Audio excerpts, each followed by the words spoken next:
The window's shattered, muddy footprints lead inside, the TV's gone.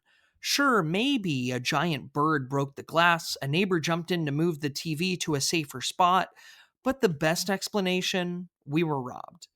Inference to the best explanation is a logical method where we start with the facts, then ask what explanation best accounts for them. Not just what's possible. We look for the most coherent, simple, and powerful explanation, one that's actually plausible. Recently, a neighbor's van was crushed by a fallen tree branch during a windstorm. Could something else have caused it, possibly? Sure, but the best explanation given the facts is the strong wind. The planet Neptune was first discovered in 1846.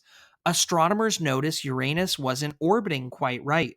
They inferred, before ever seeing it, that another planet's gravity must be pulling on it. They pointed their telescopes and discovered Neptune.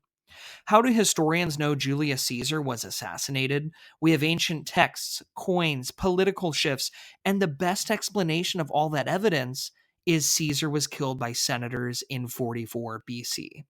We use inferences to the best explanation in everyday life. You wake up, see puddles in the street, hear thunder. You didn't see the storm, but you infer it rained last night.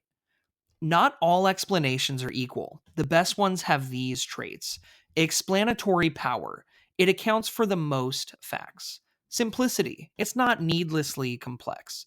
Plausibility, it fits what we already know to be true. Scope, it explains more, not less.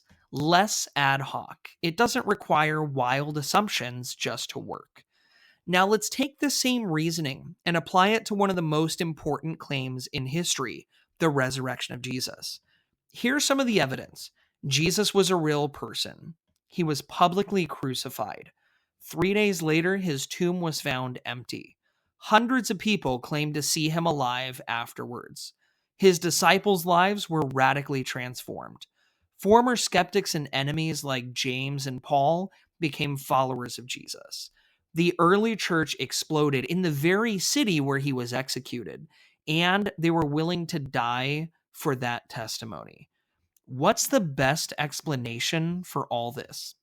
That Jesus actually rose from the dead, just as he claimed.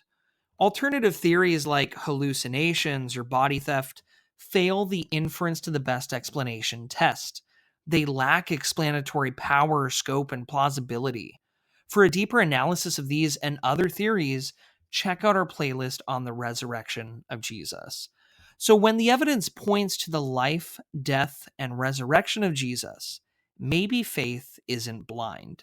Maybe it's following the logic to the best explanation.